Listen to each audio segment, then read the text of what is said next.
Mange party tonight. Mange party tonight. Welcome to the Mange Party Podcast. What up, motherfuckers? Mange party tonight. Mange party tonight. Mange party tonight. Mange party tonight. What's up, everybody? This is episode 4 of the Mange Party Podcast. What's happening? My name is Jordan Marcy. I'm Carson Padley. We back again. Yo, it's Goosey night. Where y'all at?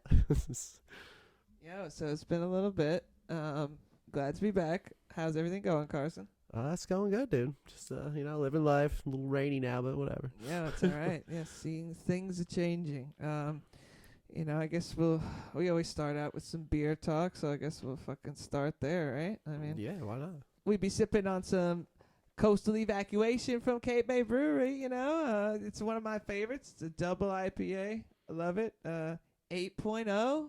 It packs a little bit of a punch. It's a great beer, dude. It's a great beer. I like it because it's not too heavy, but it's just enough bite. I like that about it. Yeah, I agree. It's one of the more, I guess, well-balanced IPAs. Again, that's the thing I like about them. Whatever they do, they balance it quite well, I think. Yeah, I really like this beer, actually. It's got nice little fruity notes good.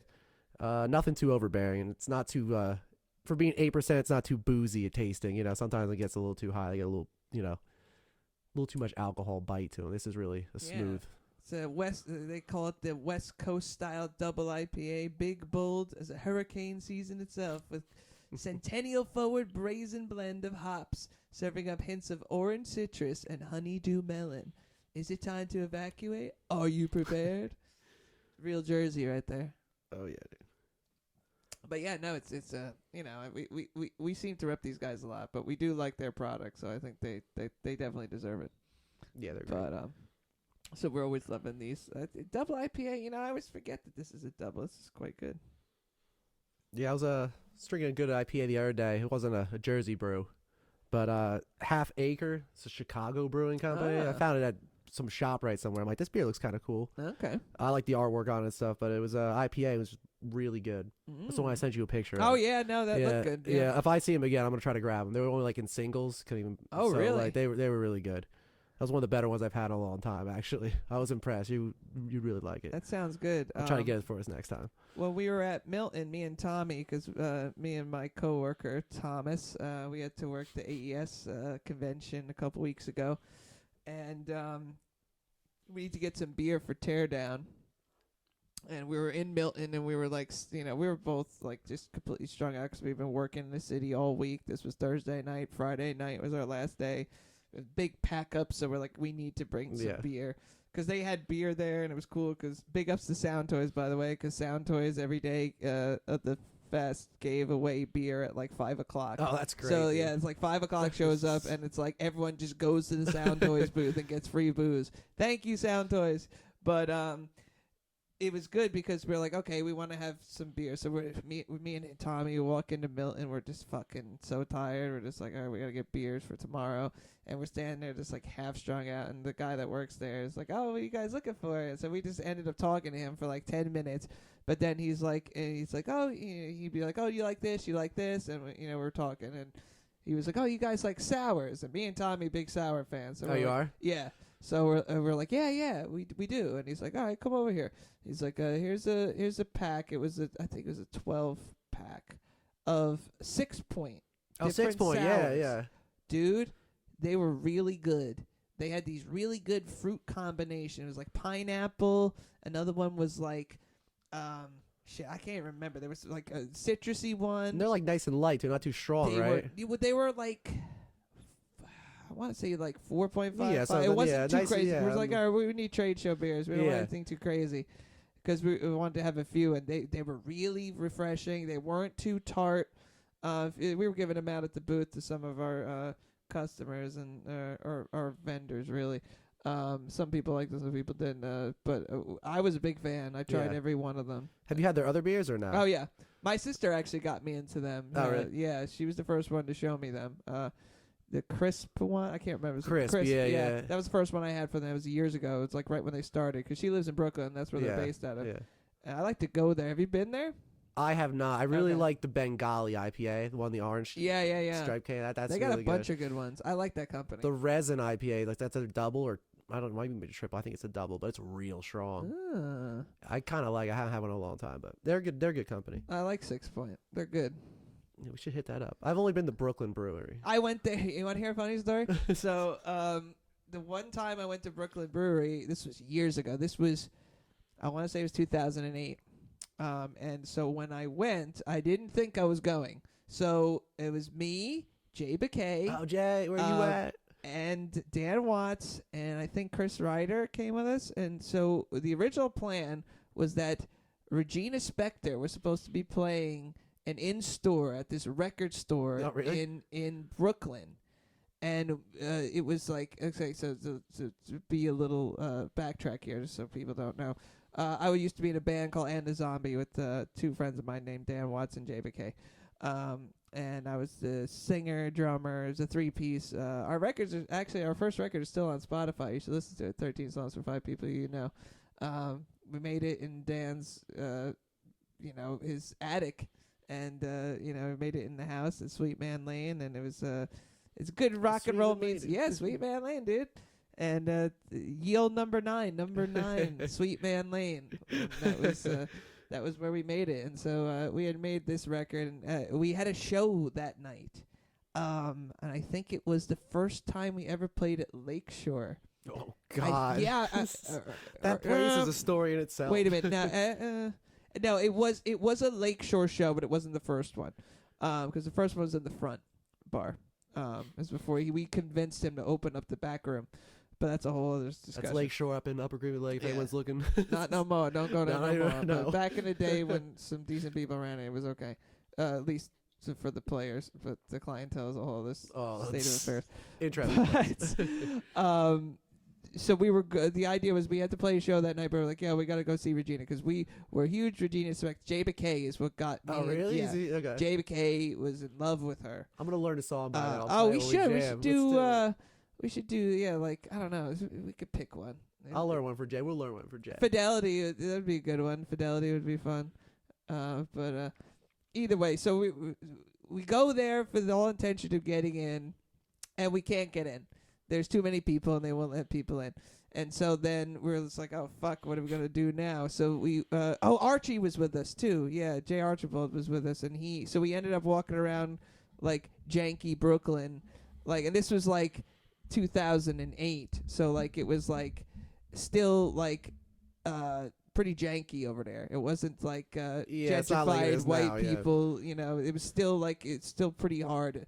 Oh, I have another story about when we played Brooklyn. Oh, man. I played Brooklyn a bunch of times, dude. There's always weird stories back from then, there. Bro. Oh, man, we'll get there. So I was playing back then in 2008, 2009. I was in Brooklyn, yeah. Oh, man. So what a crazy different scenario it was, man. I remember we played this show at our friend Liz and Bennett. They went to SVA, I think, and they were graduating, and like they're big fans of our band and the Zombie, and they were just like, we want you to play at our house.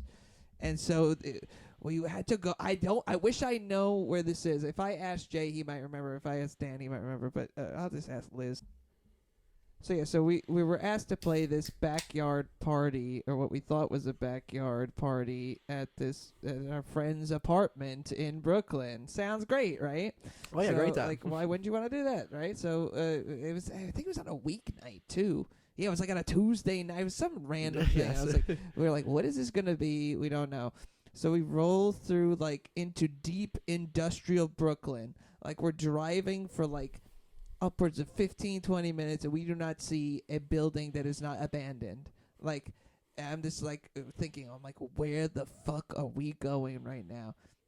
And then finally it gets more into like apartments and stuff, and like we pull up and we go in, and like they're I think they're on the garage. Yeah, they were like one story up, and like they're just like, yeah, we want you to play in our back yard, which is, not a yard. It's like a fucking, it's an apartment in Brooklyn. It's like a piece of grass. It's probably a piece of grass smaller than the room we're sitting in right now. So now it's about this size, but no bigger.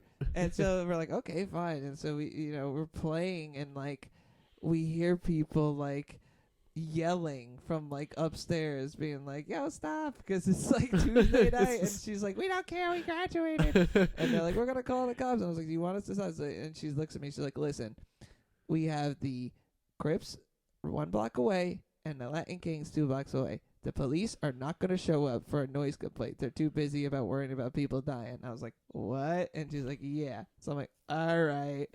I gotta love that sketchy part of Brooklyn. It's always a good time. Bro. And so we play. We have a nice time whenever we go on the roof and play and do all this funny stuff.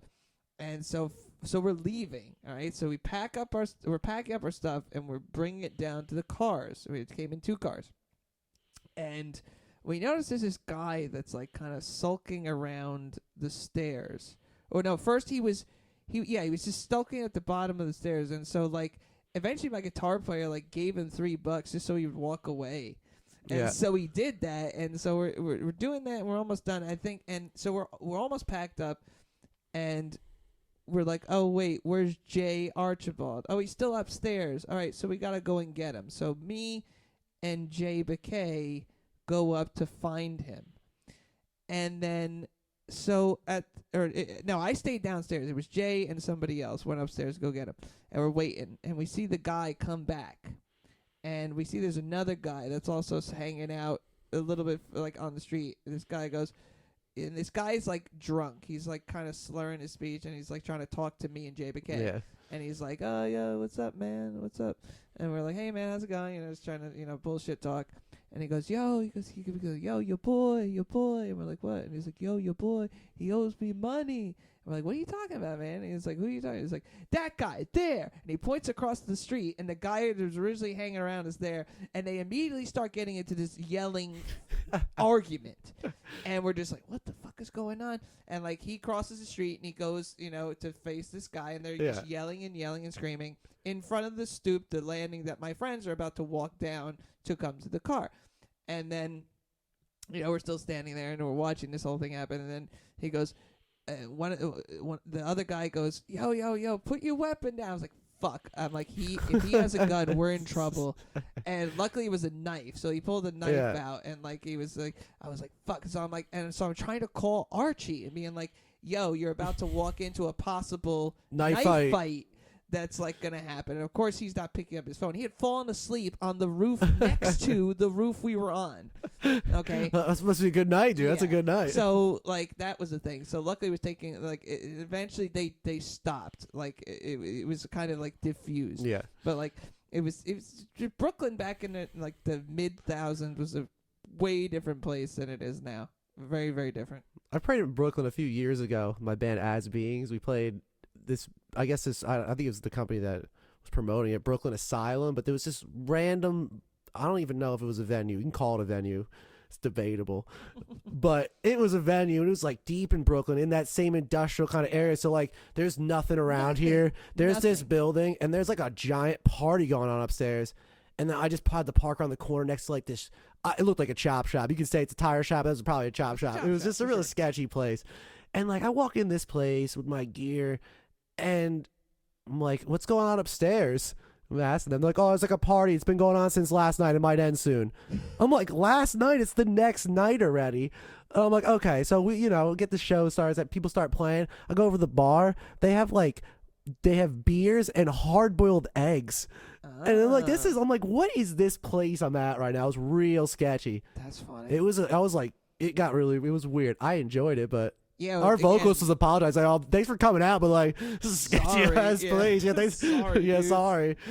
Yeah, man, it's really funny how that spot is so changed. It becomes like lawless land though. At that point, they're like, "Yeah, I don't even fuck with them. Let them do what they want. Seriously, we'll come back later." Like, it's back then. There's still some places in Bed-Stuy and some other spots that are still pretty hardcore even today. But like back then, it was way different because I mean that's why everybody moved in there, because it was cheap and it was just not the whole area changed. It was way different.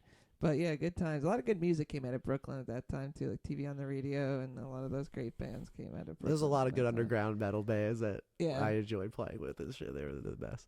But to go back to my original story, was that I went to Brooklyn Brewery because we needed to do something because I couldn't get in to see Regina Spektor. We Yeah. actually walked into the store. It was so funny because like there was a line to get in for the performance. She only played like a couple songs. It wasn't even that long. Yeah. But then so I guess she was signing shit, and so we got in and like got to pretend we were shopping. Yeah. And then like as we were walking out, my bass player was like, "I love you, Regina." And like it was hilarious. So we actually got to see her in person, but we didn't get to hear her play. But then we're like, "Oh, what are we going to do now?" And we're like, "Oh, what's this over here?" And it's like, "Oh, it's a brewery. Let's go there." How'd you feel about Brooklyn Brewery? Like the tour? Did you take a tour or no? We did. Yeah. And that was the first brewery. Actually, come to think of it, that was probably the first brewery I was ever in. Oh, really? Yeah.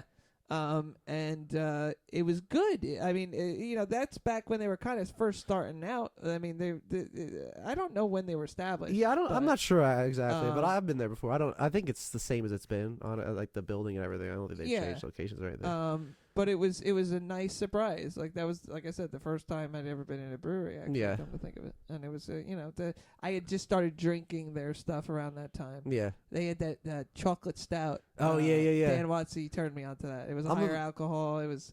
I haven't had it in years, but he was the one that I guess Brooklyn was right around the time. It was Ann Nizami. It always reminded me of Brooklyn.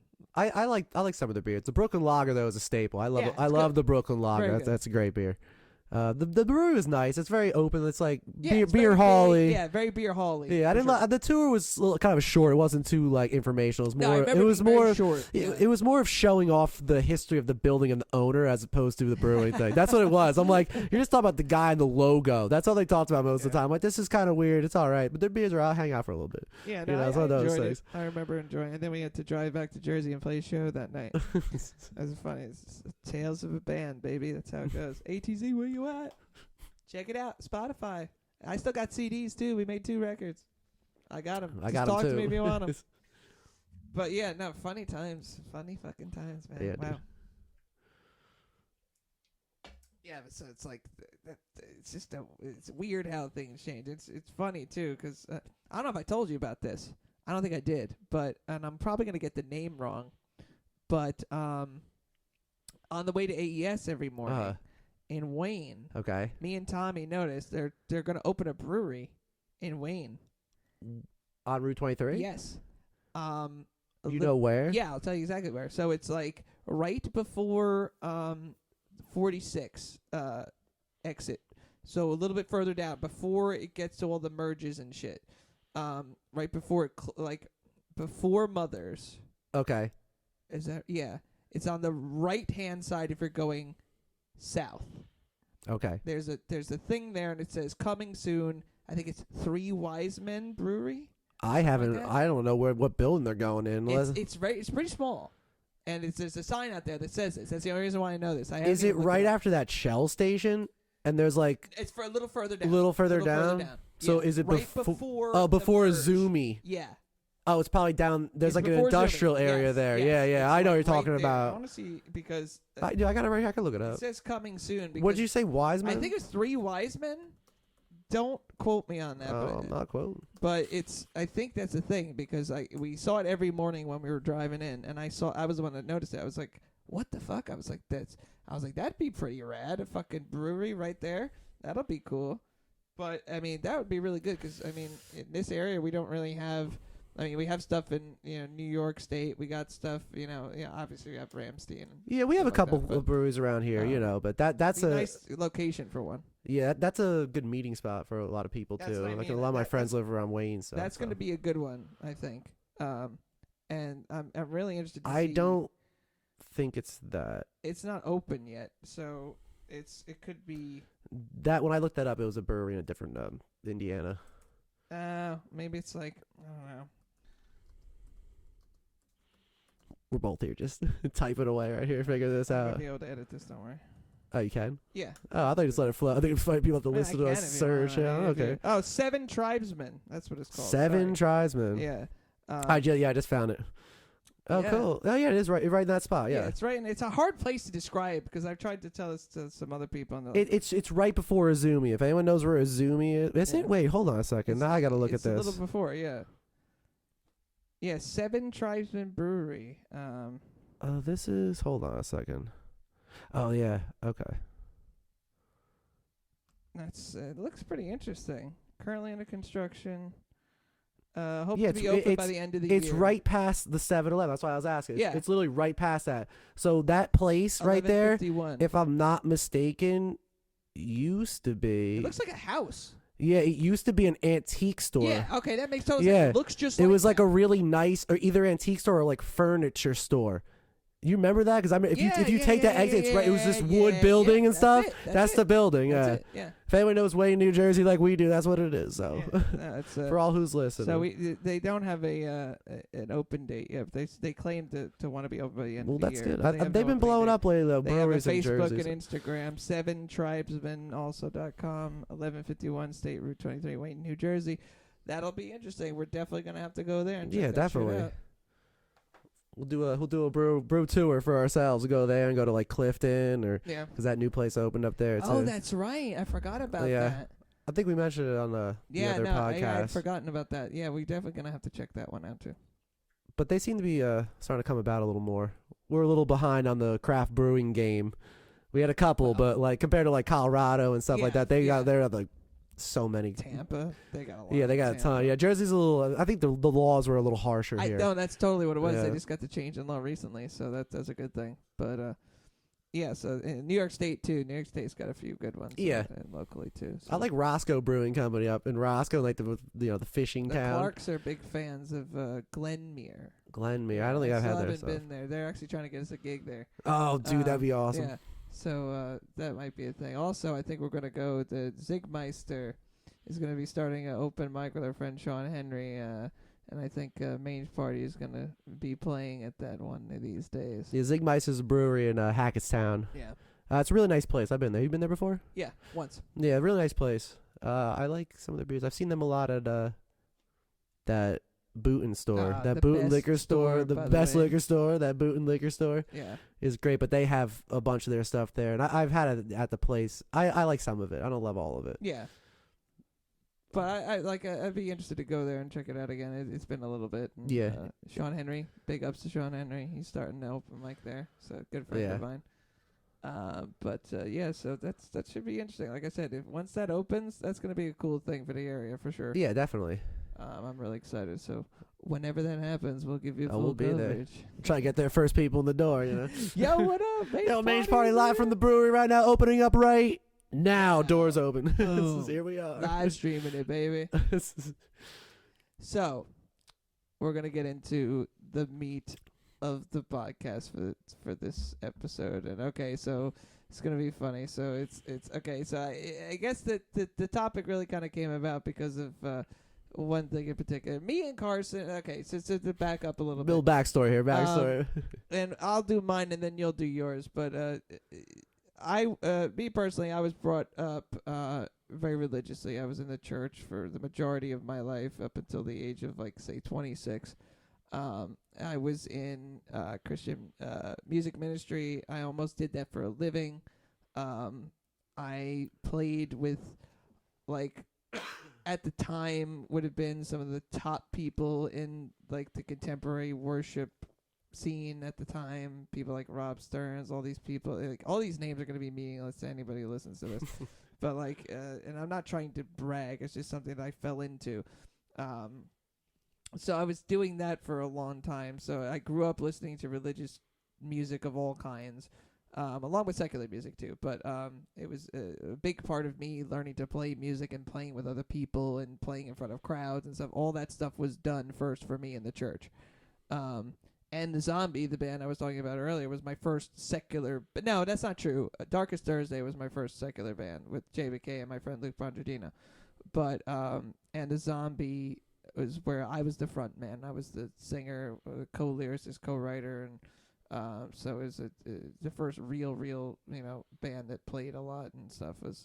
But up until that time, I was playing mostly just religious music. So I was listening to a lot of religious music and Christian music rather, and So it's been a big part of my life, and so this and Carson, kind of give your background with Christian music. Yeah, so I'm not a Christian myself, but I grew up with a friend of mine, John Patterson. He was in the Christian community. He's Good like, yo, kid, good yeah, kid. he's a great dude. And he's like, yo, come and hang out, youth group and stuff. I'm like, oh, I'll hang out. He was speaking to Young Life, right? That was his thing. I think so at the time. He was yeah. a coworker of mine for a little bit. Yeah, He's a yeah, very good yeah. guy. I guess Young Life. Yeah. So I was hanging out with those guys, and I guess I was going there for years. This is high school time, and I started to get into like a lot of metal and stuff. And these guys were really into metal, and I'm like, oh, I like this, you know what I'm saying? So there's a lot of cool Christian metal bands, but I like started to fall into that little Christian scene. But I got linked up with these guys too. We started talking a lot of music. I went to shows, and I've seen them at shows and stuff. So that's how I kind of fell into it. I got kind of, I guess, brought into it, and I liked hanging there, and there's a lot of cool music and stuff, but I never would have known about it, I guess, without that until a couple of years later, I guess. And just out of curiosity, like, what was your, like, view of Christian music at the time? Like, did you have did that, like, if someone said, oh, this is a Christian band, would you think anything? Like, what was your idea of Christian music at that time? I guess I didn't really hear that much Christian music. Right, but when the I did idea of that just being a thing. Like, if someone came to you with a band and say, oh, this is a Christian band, what would you think at that time, before you, like, got introduced to these metal bands? Like, at that I guess time, I would have been like, I'm not a Christian. I don't know if I really want to jam this right now. You know what I'm saying? So your idea of Christian music was something that wasn't good, essentially. Yeah, I guess. To put it in a nutshell. In a theory, I'm not going to say not good musically. It's just, I guess it wasn't something that was up speaking your to alley. me. You know what I'm saying? Fine. That's all I'm saying. I'm not going to say it's, not because I'm against, I don't want to hear No, that obviously music. not. I'm like, obviously it's doing all different genres. So Sure. it's just that, I guess what they were preaching, I just wasn't about that. Right. But I guess that's kind of why it flows in metal, because I have time to know what they're screaming anyway. And I'm like, that's cool. I don't care, because the music was good. But yeah, I guess at that point, I didn't really have too much of an opinion on the Christian. I guess I've heard some of the older stuff where you and I were talking about was really like preachy, and you could tell it's very so Christian. Something like that. Some stuff like that. Yeah, Okay. I had heard some stuff. Do you stuff. remember what that was? No, I don't. But I had heard some stuff like that. Okay. I guess a little more on the, rock end. I was Okay. in that because I'm a little bit, a little younger. I was in the hard rock and Sure. stuff. It's like Skillet and stuff. Okay, yeah. Like stuff like that. Think about Skillet now. Yeah, Skillet's huge. Huge. I hear people. I saw them in like the 90s, bro. Yeah. Like, they Locked in a Cage. That was our jam back in the day. We'd play that at our church services. They got some great songs. Dude. No, I can't say anything bad about that. They're good. But that's a Christian band too. Like, I heard of them. Like, okay, like I was a little iffy on them. There's some stuff I like. Other stuff was a little like too preachy, I guess. For sure. But so it's interesting. Okay, because it's so different for me. So like, I'm gonna give you kind of like a master class of like very quickly of this, like the contemporary Christian music scene. Like, it's gone to, okay, so it's such an interesting thing. All right, so the music in general has always been the most powerful thing about music is that it's used by everyone. That's why I've probably said this before, but I believe that music is the most powerful force on the face of the planet, because it's everywhere. It moves people like nothing else does. Its reaches into other like just other artistic endeavors, like film, for example. Yeah. Think of the greatest films you've ever seen. They'd be nothing without some of the most iconic music that's happened. It makes those films. Okay, so it's like there are very few artistic things that intersect with other artistic things. Like, you can't say that about, say, like painted art or just art in general. And I could go on forever about this, but the point is that music has been used by lots of different things to further itself. Politics uses music. Music is used to move people. Religion, again, or if you go back in the history of music, so the most cutting edge music at the time of like the Renaissance and stuff is like were composers making explicitly religious music. Yeah. Like Handel, Messiah, one of the most famous, classical music pieces and vocal and instrumental pieces ever. So all the biggest, like lots of Mozart, Beethoven, all this stuff had religious connotations, religious themes. Look at that specifically, but so religious music at the beginning of music was the mover and shaper of culture. Okay, so that so music in terms of like the historically moving, transcendental, just important pieces of music were explicitly religious. Yeah. Okay. Then there was a sea change eventually with like as things got into the 20s with jazz.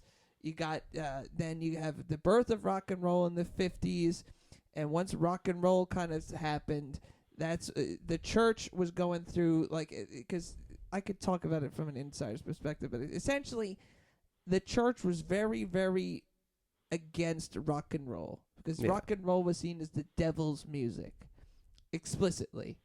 And then there's the idea of a band playing in a church with an electric guitar and drums or anything like sin, that dude. was seen as the most abhorrent thing you could ever think of, even in the 60s. Like Larry Norman, okay, I actually have I'm in the process of doing this with one of my other jobs. I'm working on the liner notes for what will eventually be Larry Norman. Larry Norman is one of the most famous Christian contemporary. He kind of broke the doors open for rock and roll in the Christian world. He took a lot of shit because he played rock and roll, very 60s style rock and roll, but it was Christian. He had long hair. He talked about topical material, and he made music that was really, really good. Lots of secular people like Larry Norman. Yeah. Okay. And so, but he caught a lot of shit because, and he said, he's like, why should the devil have all the good music? That was the lyric in one of his songs. He's like, but he got a lot of shit from the Christian community because they weren't ready for it. And it's so funny because if you look at scripture, there's all kinds of specific verses, for example, about praising God with clashing of cymbals and drums. It's but the idea, even when I was in my private Christian school, the idea of having a drum kit was seen as the biggest affront to anything. Such a strange thing. This was in the 90s. Yeah. It was even like I said, at that point in time, contemporary worship was getting there. It wasn't quite there yet. With the Maranatha stuff was really big. It was more like lots of choirs and people being led by a choir master. And but it was getting there. So it's like contemporary Christian music kind of started with like Larry Norman and some of these other people that were kind of building up to kind of like. It was an emulation of what was going on at the time concurrently in the world, but it was good and it could stand up with those people in terms of its quality. Yeah. But it got such derision from the Christian community that it was really tough for him. And my other job, one of my bosses, Gil Griffith, he actually Larry Norman played in West Milford. He played at West Milford High School, and he recorded it. So I'm in the process of doing the liner notes for the recording for that because he reached out to his people and he eventually, hopefully, we're trying to release it. Yeah, that'd be cool. I'm learning I'm building the track list now because I have the recordings. Yeah. I've never really listened to him. I'm gonna check him out. Yeah, I'll check it out, man. He's good for his 60s style rock. It's good. But he kind of started things, and that's kind of when the idea of a contemporary Christian music scene was kind of born. And it kind of grew out of that, and it's always been about aping, because there's two sections, okay? There's worship music, which is especially played in the church for church services, and then there's the idea of a contemporary Christian music, okay, which is different, which is there to entertain, but there's like an unspoken set of rules that exist, that you have to say Jesus, and you have to do this and that, and it's part of the trappings of them holding on to what made them different from the evil music. Explicitly talking about God, explicitly preaching a Christian message explicitly.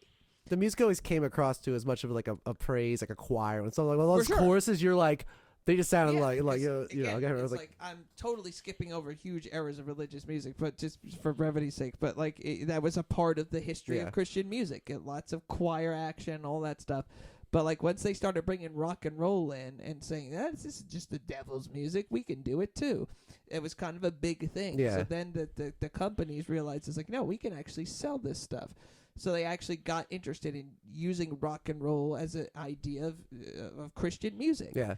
And then when U2 came around, that kind of really was a sea change in the Christian music. Everybody, once U2 became, spoiler alert, I'm a huge U2 fan. I don't give a fuck what y'all say. Alert. I don't give a fuck what y'all say. They're one of the greatest fucking bands ever. Suck my dick if you don't agree.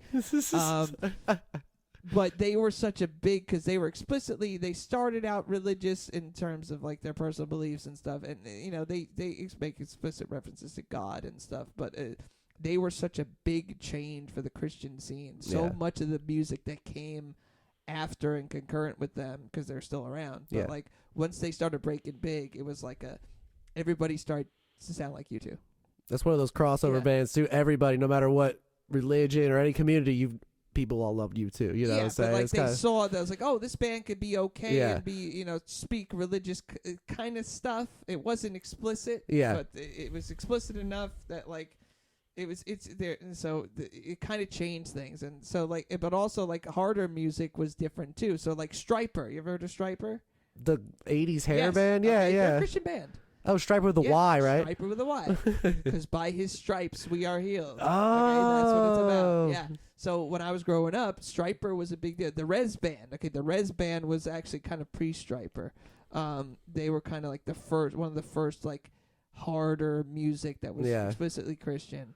The Rez Band, and then Stryper. And Stryper was big in the world. Like they were, yeah. I remember being a little kid, my dad having this on cassette, and I would listen to the cassette, the yellow and black. I can't remember the name of that record. And then To Hell with the Devil. And so like to think of the Stryper was pushing boundaries. So like they had To Hell with the Devil had this like crazy artwork that looked more like, it wasn't exactly like a black metal cover, but it was like more the metal style that kind of that was concurrent at the time. It's kind of like, people like the Eddie kind of stuff, like just kind of like it was dark themed. It looked like a metal cover, and people in the Christian were, are they kind of backsliding? Are they, they like there's so much that they're not ready to. And we're gonna get there with some of the bands. They nitpick a lot too, and little things will throw a whole band off. Little things. Oh, you didn't say Jesus in this song. Like I said, the church. This is how I describe it. It's like the church. Like I said before, the church was the leader in music at the beginning of the importance of music. Then they got this thing in their head that they had to control things. And then they became, instead of being the innovators, they became the apers. Yeah. They're the people that started aping things. There was this sea change that happened. It'd be really interesting to look at like the musicological stuff and really look at it from a musicologist standpoint. But it's like there's a lot more going on too. Because I mean, the religions back in the day obviously had the most money and the most power to begin with. Sure. Therefore, they had more control over society because most people were listening to every word they say. Yeah. Okay. Fine. So eventually later on, people started to have different religions, different things. So they lost some sense of power and in the sense of music that way. But they chose to do this. Like I said, there was this explicit rejection of certain kinds of music as to being immoral. Jazz was the first one. Jazz was the devil's music. The people that smoked pot played jazz and did heroin. Okay, these were outlaws. That was a very demonized music thing for lots of reasons. Yeah, in that time period. Yeah, look it's crazy. What happened to the major people in that movement. They died of overdoses. Like, just pursued by Harry Anslinger, the guy who created the war on drugs. Fuck you. But like it was a big deal. So it's like the idea of jazz being the devil's music. That was the beginning. Then that translated to rock and roll. But so bringing it back to it begins to they become the innovators and they become the apers. Yeah. But so they're always like 10 years behind, I want to say. At minimum. Yeah, pretty much. So like they're not ready for what's going on, and like in the late 80s, early 90s, that's when things started changing in terms of like harder music entering the Christian sphere and being socially accepted. Yeah. And Stryper and the Rez Band, they were kind of the big progenitors of that because Stryper was big. Like I said, they got played on MTV. Yeah, they got played. So they were big, and I just remember sitting in this house here, rocking to the Strypers cassettes, and just being like, "This is so cool." Yeah. It's like, look at these people. But like, but you're like, I can listen. This is acceptable too at that point. Music, but it was like because I was listening to everything anyway. But my parents really blessed me in terms of just a great musical education, and so they were showing me the Beatles and all these great musicians. But we were also listening. Like I said, it was great to hear Jesus music can be cool too. Yeah, and it was a nice thing to have. And I remember going to Creation. Creation's the big Christian music festival, aka the Christian Woodstock, if you will. My first one was 92. I remember I went with my parents and my sister and I, and I remember seeing the Rez Band. The Rez Band was there. I went down in the front with my dad, and it was just like, it was like, whoa. And a band that was there also we're about to get into the reason we're talking about this, was DC Talk. And DC Talk was one of the biggest artists in contemporary Christian music, and they started as a rap group, and they're one of the biggest contemporary, and they broke up at the end of the 90s, and then two of the members actually went on to have huge careers in Christian music, Toby Mac and I can't remember the other dude's name right now, I'm sorry, but so these guys were a Christian rap band. They're great. I love them. I grew Very up 90s rap, very 90s rap style. Very, very sure. It was two white guys and a black dude. Actually, there's this great skit on this. We're just two hunks and a Negro. Like it's like this, their words is what they said, and serving the Lord. That's what they said.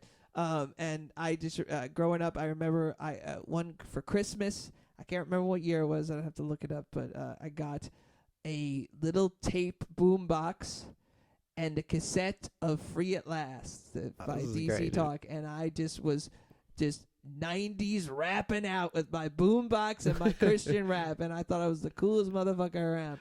But like, so DC Talk was a huge part of my life, and like I got to see them at Creation 92. They came out of a helicopter for the show, and they went on stage. It was the biggest fucking thing. People were going crazy. It was huge, and so it's like, at that time, like I said, the 90s was the biggest boom for the Christian music scene. They started bringing in hip-hop. They started bringing in, traditional rock, Newsboys, Audio Adrenaline, all these guys. I saw them at Creation.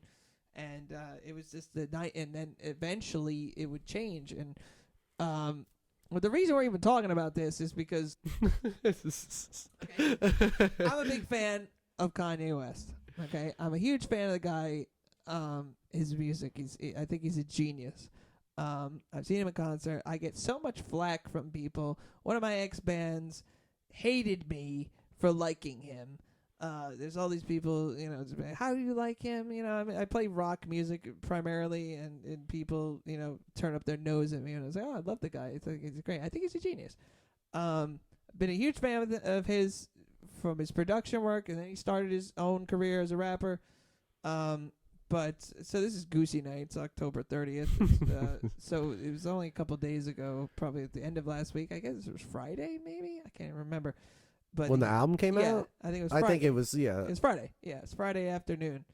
Kanye West released his newest album called Jesus is King.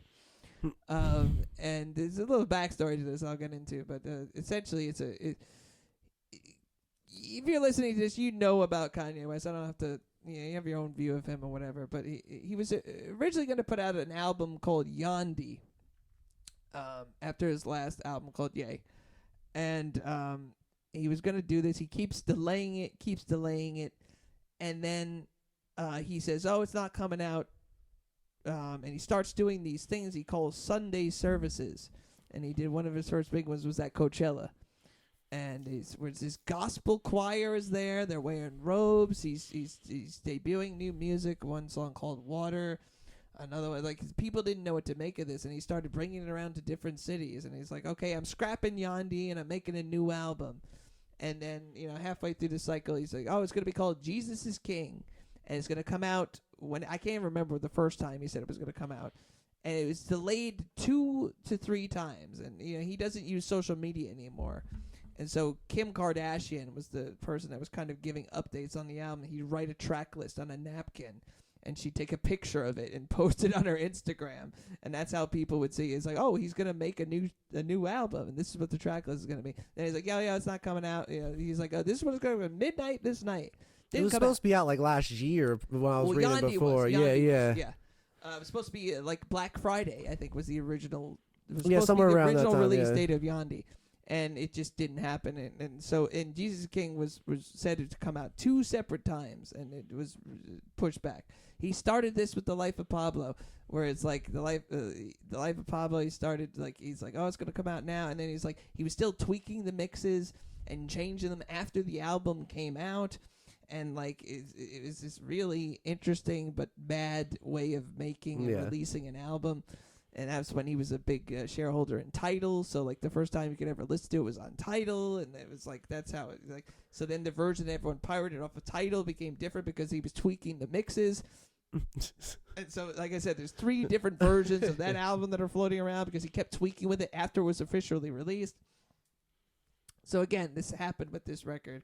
He's claimed to have this like conversion experience. He claims to be a born again Christian now.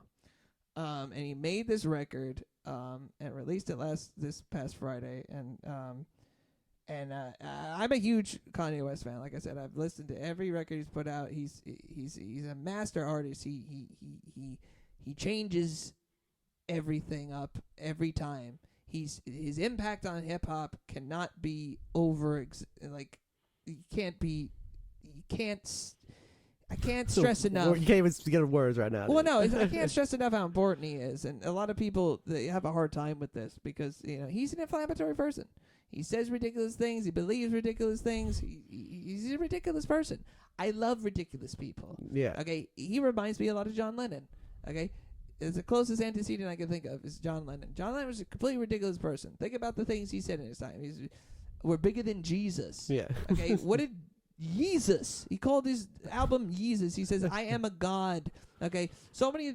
I could go on forever about this, but I see him as a very close parallel to John Lennon in a lot of ways, just in terms of the way how transgressive culturally he could be, but also be embraced at the same time. It's a weird kind of thing, but he's always doing something different. 808 and Heartbreaks. There would be no Drake. Fuck Drake, by the way. He sucks. But there'd be no Drake if there wasn't because of that album. He created bad luck at the Leafs game, the playoffs last year. His jersey on. Sucks. But Degrassi, whatever. But Drake wouldn't have a career if it wasn't for 808s and Heartbreaks. He started a whole new genre of rap. So many things that he did that it can't be overstated. But he's on this new kick now, making religious music. So this is someone who I've had a very high respect for as a secular artist. But also, to backtrack, he's always had religious aspects to his music. His first biggest hit was a song called Jesus Walks. Okay, so he's never said he was never anti-Christian in any way. Yeah. Christianity has been a part of his life, and it's intersected in his music. He's using gospel samples on almost all of his albums. It's definitely been a part of his life, but now he claims he's a born-again Christian, and he's making all these changes in his life. He's released this album, and like I said, and it's been interesting for me as a fan just listening to it because, like I said, I grew up in the church. I grew up with Christian music. I grew up listening to Christian rap. And, like, I'm listening to this album, and it's such a weird experience for me because it's immaculately produced. It's so well produced. It's so good. The samples is hearkening to back at different parts of his career. Like, the production is just top notch. But the lyrics on this thing, some of the most silly shit I've ever heard. Like, it's just, but all due respect, he sounds like a new Christian. Like, I get that. But I looked at the credits, okay? 7 people listed as lyricists on these songs. Every single one of them. Okay? And, like, this man is a wordsmith. He's good at his words. He's come up with some really funny, ridiculous things. I expect certain things from him. And, like, DC Talk, man, I love DC Talk. They schooled you, Kanye, bro. Like, step up your game a little bit. Like, I love you. But, like, it's such a weird experience for me listening to his record because it's, like, it's so weird. It's, like, the closest, like, thing that we've seen like this is when Bob Dylan went Christian in the 80s. I don't even know about that much. Oh, yeah. So, like, Bob Dylan went through this little Christian phase where he made 2 to 3 albums. Slow Train Coming. And a few others, and my parents were, huge Dylan fans, and of course they were ecstatic when he became a Christian because they're Christians, and it was like they were so happy, and it was just a phase for him. He kind of went out of it, and the albums are great, but like we haven't seen anyone that's that big culturally kind of make this switch. Yeah, it's so like a born again Christian. That's a big switch too, Yeah, but I mean, for someone like him, absolutely. Yeah, I mean. In a lot of ways, he was Like I said, one of his famous songs, "I Am a God." You know, I love the guy, but it's like it's a very interesting sea change for him in a lot of ways.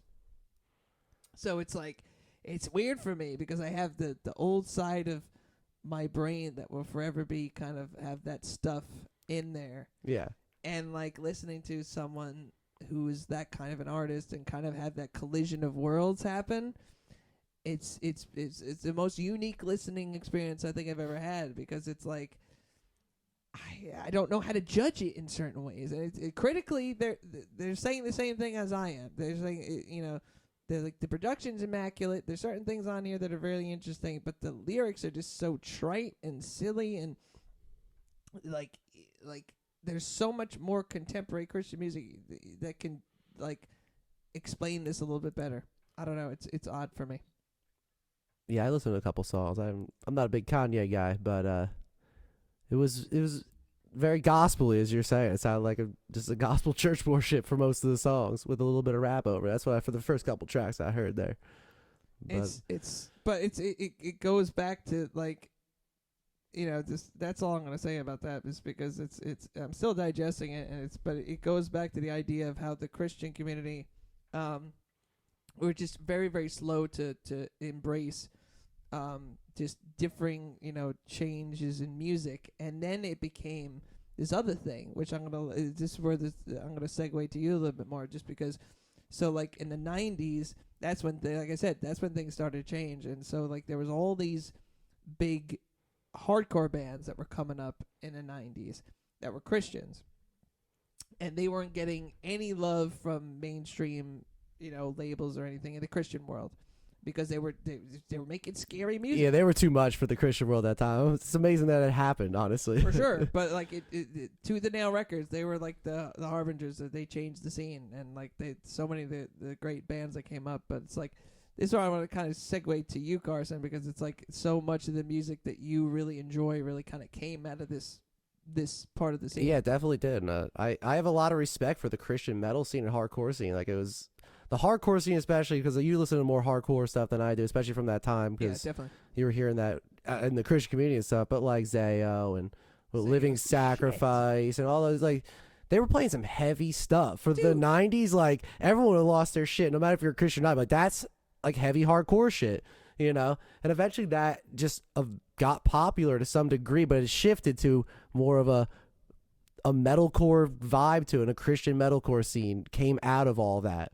Yeah, it's funny because like at that time the Christian community was kind of very slow to embrace these kinds of people. And that was way hard for them to. That music was way too hard for them to embrace. I got to see some of these bands at Creation later in the 90s. We're talking like 98, 99. But like it was still like tooth and nail, like one of my favorite bands, MXPX. Like I said, when I was lucky enough to come up in the best era, in my opinion, of the contemporary Christian music scene, because it was the most open scene at that point, especially at the end of the 90s, because there was a great punk scene happening, really great ska scene happening. Yeah. Some of the contemporary. That's when the hard rock stuff started coming up. Christian hard rock started getting real big then. That's right. And early so 2000s and mid 2000s. That's when the cultural change happened. Where it was like, it became, you could be a viable artist. And one of our co-favorite artists, Creed, had a lot to do with this in a lot of ways. Because even though they were kind of labeled a Christian band, even though they weren't. They were accepted on both sides. I played Creed songs in church. Yeah. Okay, so it's like it was this weird thing that started happening. Evanescence, POD. I saw POD back in the day at POD is sick. Creation. They're Snuff sick. the Punk, man. That was back in the day. Like I said, it's like if you're a fan of POD, you'll know Snuff the Punk. But it's like most people don't know that. That was one of their first records. Yeah. And like it was this thing where it's like back at first, it was like in the 80s and early 90s, Christianity was seen as this fucking backward institution. Then it became this whole contemporary Christian music scene opened up, and then there's so many great bands coming up that you started getting signed by major labels. Yeah. And it was like a big sea change, and like that's kind of like where you started hearing some of these bands, right? Yeah, I started hearing some stuff on my own because when I first started getting the metal, I was probably like real heavier stuff like metalcore and stuff like that. Probably like 15, 16 years old, 17 maybe. But like some of the bigger bands I heard were like As I Lay Dying. Turns out Christian band. didn't know, didn't care because the riffs were sick and they were a good band. Like I kind of like this music. I started getting into it, and then I started talking to those guys when I went to go to the youth group and stuff, and they're like, "Oh, you gotta check out like these bands." Like, "Oh, you're here like For Today and A Plea for Persia." I'm like, "No, I never heard of these guys." Like, "Oh, they're Christian bands. They're pretty cool." I checked them out, and they were heavy as hell, and they were doing a lot of stuff that was kind of ahead of its time, I think, for the metal, because that was. It's almost like the metal I like now, more that a bunch of bendy riffs and stuff. They were doing that in the contemporary scene. No, but like the heavier, but still in that Christian scene. Yeah, for sure. Like those bands were doing that. I'm like, I never heard that shit. Like they almost started to, I guess, create that movement in a sense. Like they were, did. So they were way bigger. There were other components coming from other metal scenes, but like they created that catchy stuff that we all love. You know what I'm saying? Like the people who love like the metalcore community, it's very based off of those Christian bands. Yeah, well, bands like that's it. You know, like everything started coming out because of that. Like bands like Under Oath. You know, like that was coming off the hardcore scene, then switched over a little bit and started progressing into all the other stuff. You know, they became a huge band. Yeah, like, people like that. Like there's like, but even before that, like Evanescence. Yeah, they're a great example. Like I said, all these bands that were kind of these crossover bands, Flyleaf. Yeah. You know, even like on the rocker side, there was some other ones too. But it was like. It was this moment where like being a Christian band used to be this like thing that would make you get laughed at. Yeah. And then it became this whole thing where it's like, no, it's actually cool. Yeah, and everyone's like, shit, this is cool. If you're a Christian or not, like, I like this. This is badass. And then you start the biggest loving it. bands at the time were Christians. Yeah. It was almost like you had to be in a certain weird way. Not Yeah. you had to be, but Yeah. you know what I mean. I mean, As I Lay Dying was at the top of the world, the metalcore community, and they're a Christian Under band. Oath, Norma Jean, these bands were huge. They were huge. Still have followings. They Yeah, still play. absolutely. I'm probably gonna see them in a couple weeks. That's true. But like it's this weird change that happened in the 2000s where it's like this it became this one thing where it's like this was aping secular culture and then it became secular culture in a weird way, but at the same time was still Christian. And so it's like it was because the whole thing with Christianity is that it's never been a mover and shaker of culture. Yeah. After, like I said, you could argue that in the Renaissance and stuff, in terms of music and stuff, and force of nature in terms of wars and forced changes in culture. But in terms of leading in just popular culture, Christianity has never been a mover and shaker of culture. I think it's a good thing. But that was a moment where it did move and shake. It changed things. Yeah. Arguably. You could arguably say that, right? I would definitely, especially for the type of music I like. Without that, it would probably still be here at this point, but not to the same point yet. You know what I'm saying? That advanced the whole scene, I think. Tell us more about like some of the other bands you like some of the other some of these people may not even heard of one. There's so many bands. Impending Doom. They were originally a death metal band. Yeah. In their style of music, they went to deathcore, but still Christian band. And they were heavy, but like they were way heavy. I can't believe Christians even listen to that. Yeah, so even I'm like, they're a Christian band. I'm like, I wouldn't picture Christians ever listening to that. That's what I'm saying. So it's weird stuff like that. I mean, like A Plea for Persia was stupid heavy. Then you had all the fun bands like Haste Today, great band. We all could love sing their albums. Christian band. You know what I'm saying? And like they were a huge influence for me. I love that band. When I first started playing metal and stuff, Haste Today. One of my biggest influence. I'm like, I want to play stuff like them because that's when we were all listening to all that catchy metalcore. It's all Christian stuff. It's great. Oh Sleeper was a cool band. Yeah. I love those guys. In the Midst of Lines, I love them. One of my favorite Music deathcore bands do the pinchy breakdowns like that shit. Who was doing crazy pinchy breakdowns in Midst of Lines? Christian band, but they all flowed into the normal bands that. The secular bands, if you will, I guess, right? So they all blend together. So I go to shows. It's not like, oh, it's only Christian bands here. It's like they just have all these metal bands, right? And then some of this happened. Yeah, it's all metal. They don't care. It just happened to be some Christian band. Like, these guys are sick, and I'm like, oh, they're Christian. I'm like, right? Who cares? Who cares? Right. No one cares. That's the thing. All the metal people are like, shit's badass. I want to keep listening. I don't care what they're doing. We don't care. That's the change I'm talking about. That was it's the whole thing. That's where it's like you said you were a Christian band before that. People laugh at you. Yeah, because the Christian music at the time was a joke. And now in that whole scene, they don't care what you were. If you're playing stuff we like, just keep playing it. There's same thing happened in punk rock, MXPX, the ska scenes, the Supertones, the Insiders. A lot of these Five Iron Frenzy, one of my favorite bands of all time.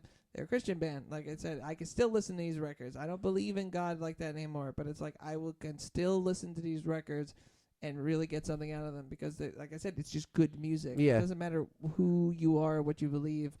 if it's good, it's good. Yeah. Okay, and it's like that's the thing. It was an interesting time for like I said. It's funny because I really think there's this myopic view. I wonder. I'd really like to get a sense of how they see this within that world, because I think they missed it. I think they, like I said, because if you look at the Christian community now, I mean, look at their embrace of Donald Trump speaks, just enough that they're not interested in the idea of, they think that they're in this famine mentality where they're just so desperate to cling to a sense of control and a sense of just idea of preserving an idea of a clean culture, a certain kind of culture. They didn't realize that they were moving culture at this time. They were the people that were the forerunners of the certain kind of music. Like, they were kind of running things, and they run things anyway in this country. Yeah. In terms of politics, in terms of so many other things. But it's like, their whole thing is that, no, we're a persecuted minority who's actually a majority. Yeah. Okay, but they have to see themselves as a persecuted minority. Where it's like, oh, whatever. And they're losing ground culture, and I think it's a good thing. But there was a point where this was the point where they were at the apex of their cultural. You had people who weren't Christians listening to the music, and like that. Example of yeah, this. so that means my ear is there to now bend, if you were, so someone wanted to tell me something, try to convert or whatever, to get me to believe whatever. They had way more of an option when you have music that catches everybody, as opposed to just staying in your community. But they chose not. Else. Yeah, but they chose not to take advantage of that, and I guess it started. They just didn't really do it. It just kind of fell off. It fell. Yeah, I guess. Yeah. And like there was, we were discussing this earlier, but you were just saying how there were certain bands that you found that you found a little more like preachy. Yeah, bands started. There were preachy bands, and there were some that covered it up, and they were a little more clever, I guess, with their lyrics. They didn't put it right, I guess, at face, face value, whatever. But like For Today was a very preachy band. Yeah, I'll still jam, but they're very preachy. Other bands not so much, but yeah, they started getting very preachy. I guess that was maybe an attempt to. Yeah, kind of maybe. Almost that they missed. Oh, we missed the boat. Let me try to catch up now. Well, yeah, almost. In a but sense. too, like I said, I kind of alluded to this before, but like I kind of got to get back into it. Whereas like within the scene, even like bands like I said, I was talking about Five Iron Frenzy, they caught such flack within the Christian community for just being jokey. Like they had an EP that was called Cheeses of Nazareth, and like people are like, oh, that's sacrilegious. And it's like, are you kidding me? This is a fucking joke here. Yeah. Like they got even bands that were like, these weren't like, and they were talking about topical material, but it's like they weren't a metal band. They were a ska core band. They were fun. They were like, but even they got flack within the Christian community about doing these silly things. Like I said, you have to say Jesus 5 times or whatever. You have to say this. And like they got threatened. Like a lot of these bands, these hardcore bands, would never get in the Christian bookstores. The Christian bookstores were the only places that you could find some of these records. And they were very, very selective about who they would have and who could fit in and who they promote. And like I said, it's like all these people, like Zayo, they got in there because they were so big. But like anything else, it's that so was like surprising for if you guys ever listen to Zayo. It's surprising that in the mid '90s that was some badass hardcore they got harder music. As they went on too, Yeah. but like they were just because they couldn't argue with success. Like they said, so many people would just embrace that music that they could not sell it.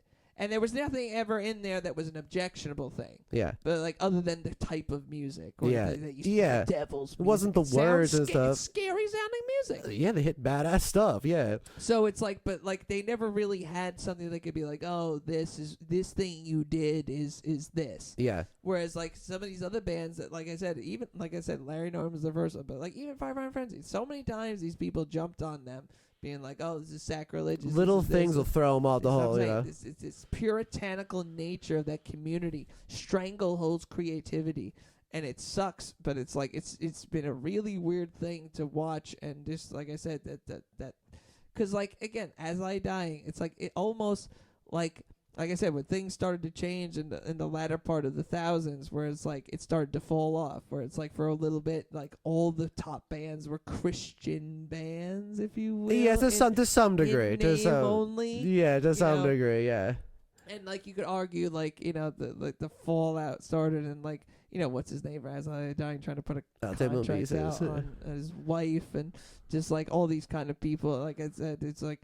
So much you can make so much out of people having personal failings, and they get blown up in the religious community because it's a sin, and it's oh God, and there's all this, and that's people being people. Yeah. But you could kind of see that it's like the ultimate moment of this whole scene where it's like, this is where things are starting to go down. But it's like, it is a weird moment in history where like religious themed music kind of moved and shaped culture, secular culture. Yeah. We never really quite seen something like that in a long time. Yeah, I mean, it honestly changed a lot of my, views on metal and influences. Like most of those Christian metal bands influence a lot of my writing and playing, honestly. Which is, and you're still listening to them. yeah, I love those bands. Those Who Fear, Gideon. Gideon's not as Christian as they used to be. I don't know that for sure, but Well, you sound they're like them now. Yeah. they're swearing now and stuff. They didn't used Good to, for but them. still, they're awesome. I love that new Gideon record. If anyone wants to check it out, I love it. People give me flack for it, but I don't care because it's sick. It's a lot of fun. It's cool. Hit some hip hoppy beats and stuff. It's a weird album. Great album. It's good. Be different. Those Who Fear is a Christian band. I love them. They're a newer band, more that like heavy hardcore, I guess. More kind. I don't. It's too many genres. I can't even picture what I want to say for them, but they're awesome Rings too. of Saturn. Rings of Saturn just dropped a new album. I didn't listen to it yet. I heard one song off it. I listened to it. I liked it. Oh, the new album. You listened to it's it? My other guitarist in my band, as Beans Jared, he listened to it. Said it was great. He It's said it was cool. much better than their other stuff, which is good. They do a lot. They just do too much, and they don't know when to reel it back and chug on that breakdown and do something. But he said that I think they broke this up a little better, and I think the songs are not too much, just noise.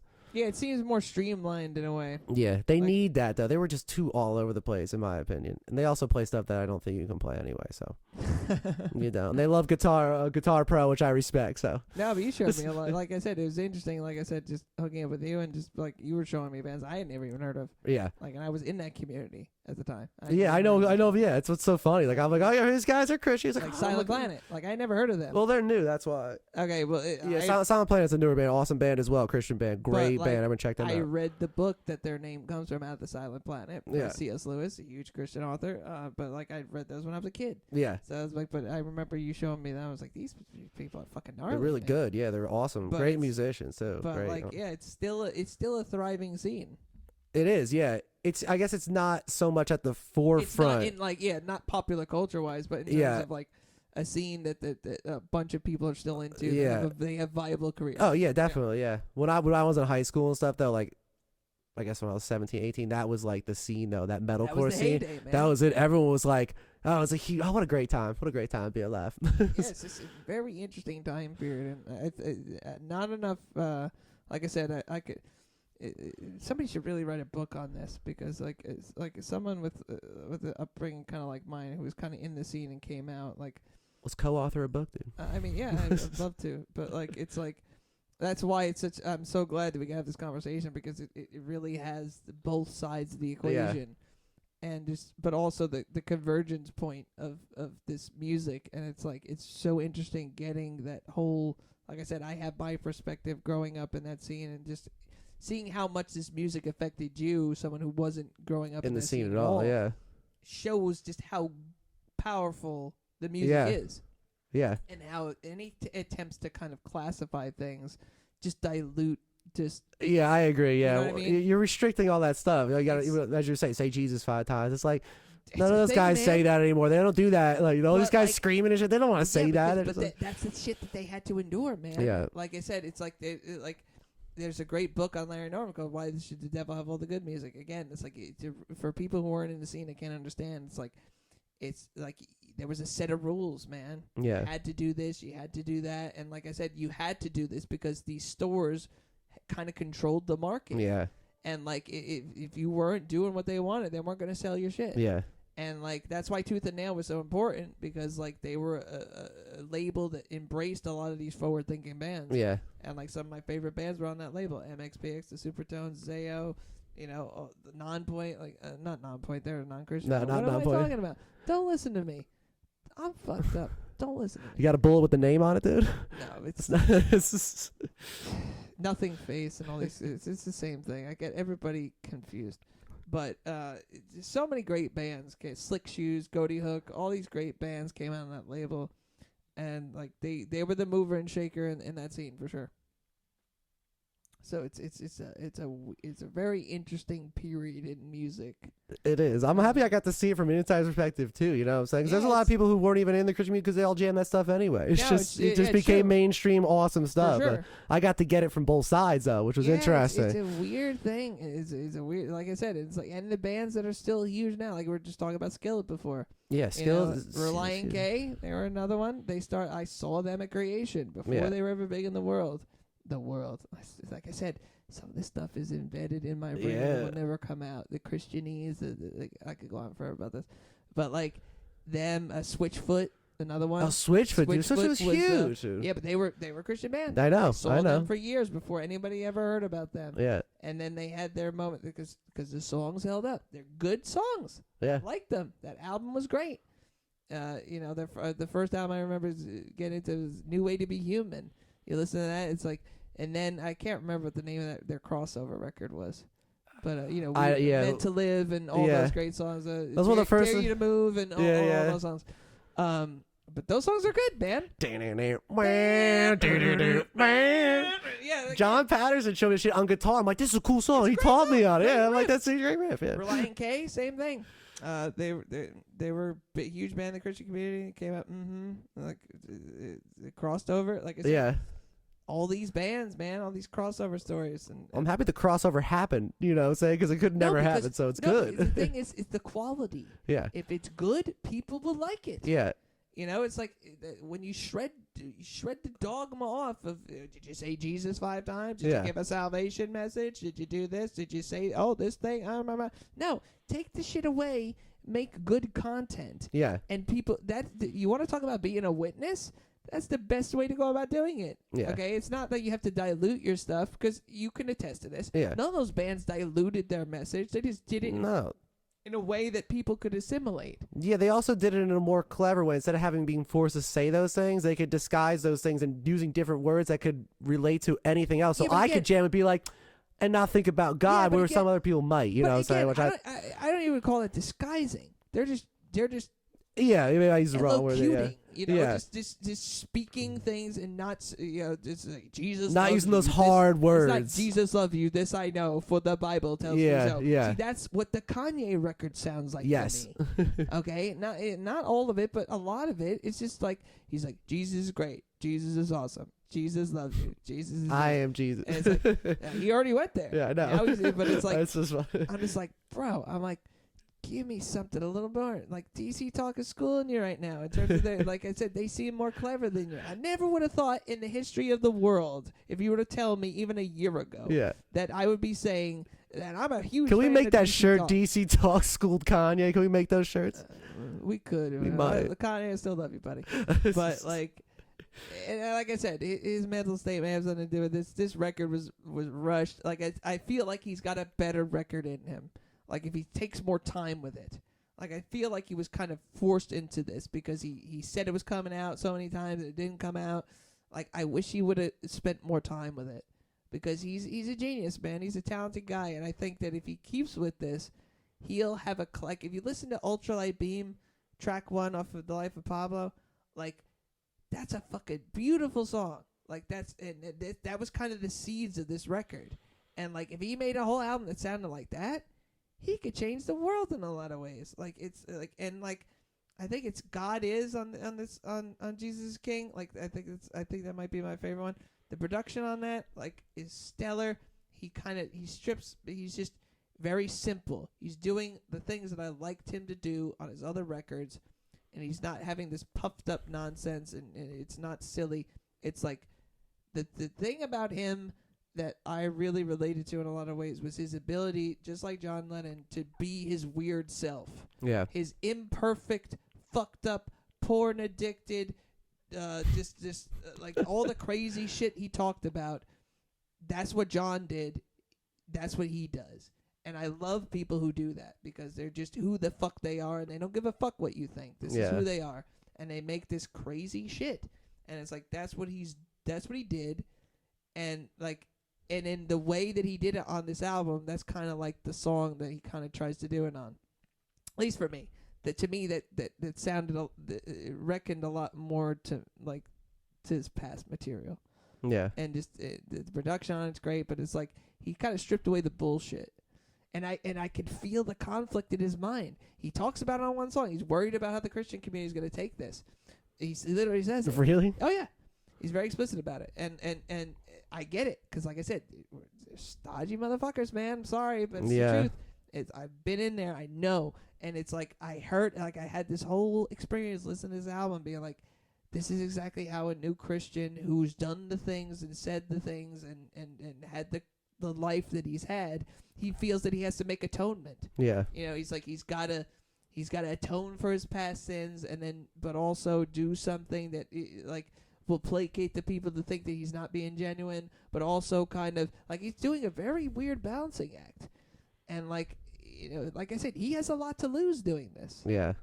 And it's interesting, some of the few people I talked to who weren't even big fans of his have actually liked the record. They're not from the Christian community, so but like they seem to like it, and I'm like, it's interesting. And so I'm really interested to see how people are going to react to this, and like the bunch of people that I have connections to that are still in the community. Yeah. They're having this interesting reaction where they're like, "Oh, is this true? He made a Christian album?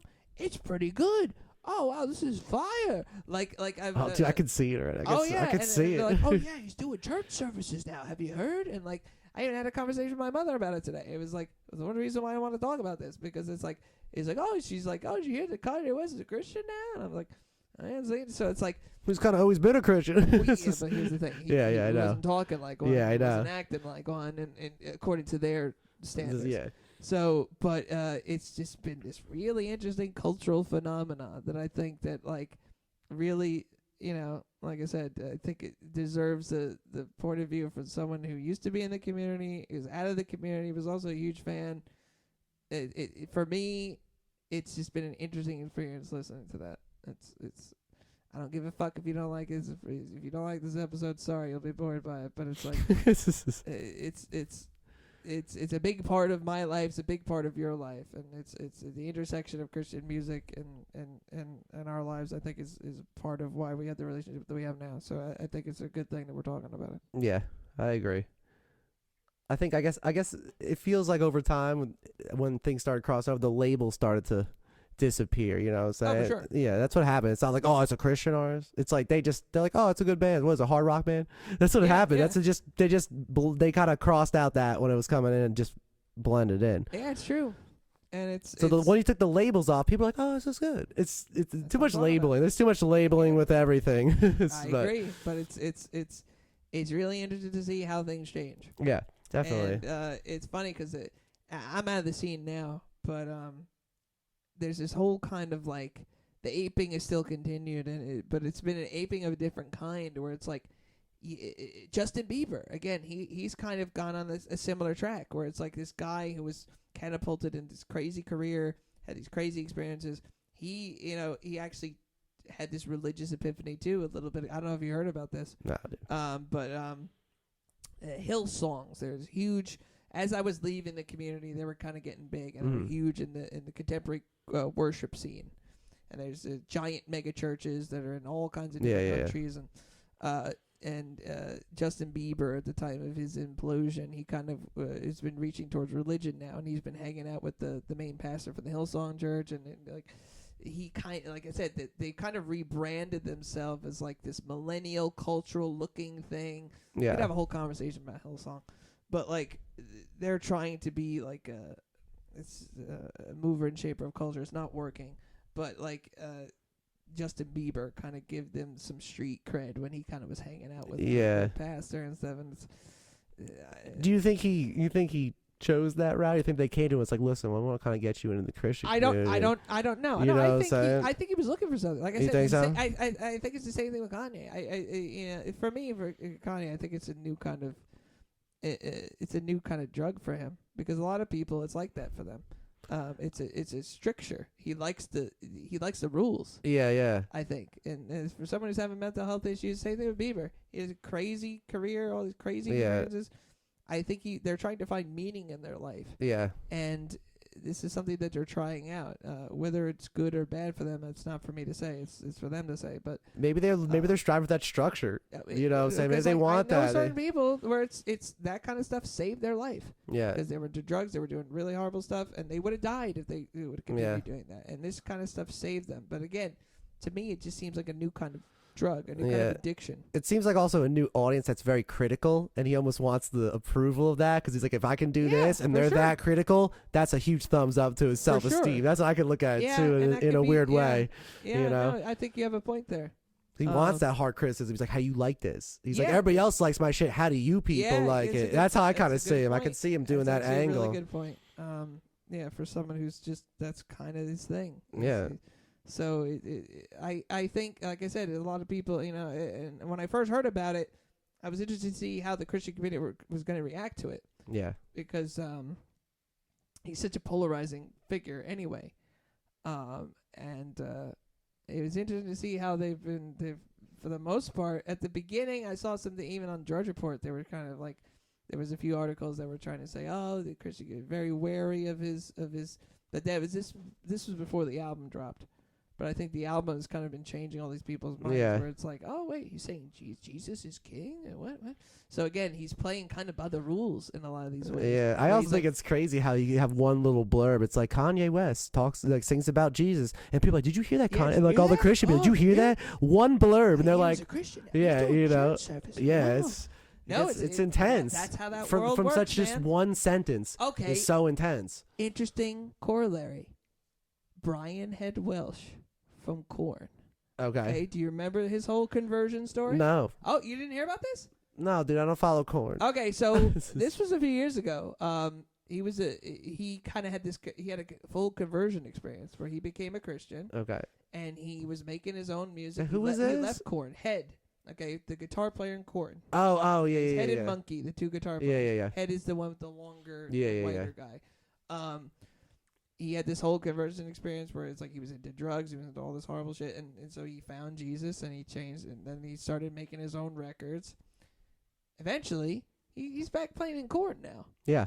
And it's like I'm not saying he doesn't believe in Jesus or all this stuff, but he found out that he needs to make money, and it's like, you know, he's like, okay, but for a little bit he wrote a book. He was on it was a huge thing where he Head from Korn found Jesus. So interesting to me.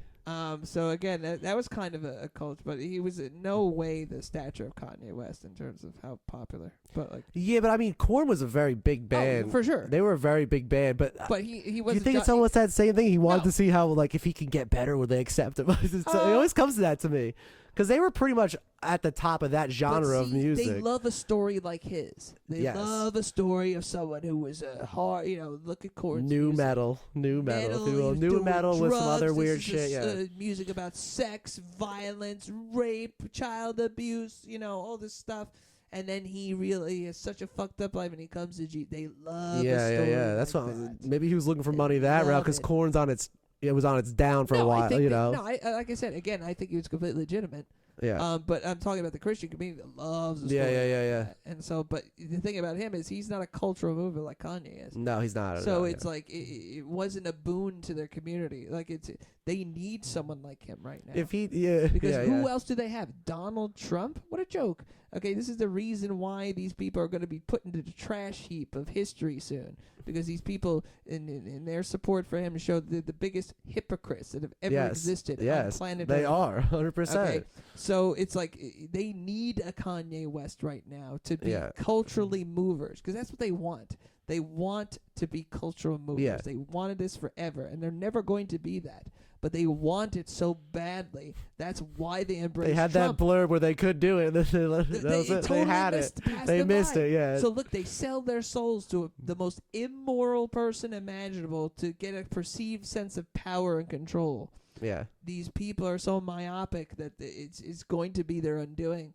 But it's really interesting to see. This is a very interesting moment in time, and especially again with his intersection with Trump. Yeah. How I am not a fan of the man, but I liked watching Kanye be pro-Trump, because I don't like Trump, but I like watching him do it because it was his ultimate punk rock moment where it's like, you think you're telling me that a black famous rapper can't like this because you say so?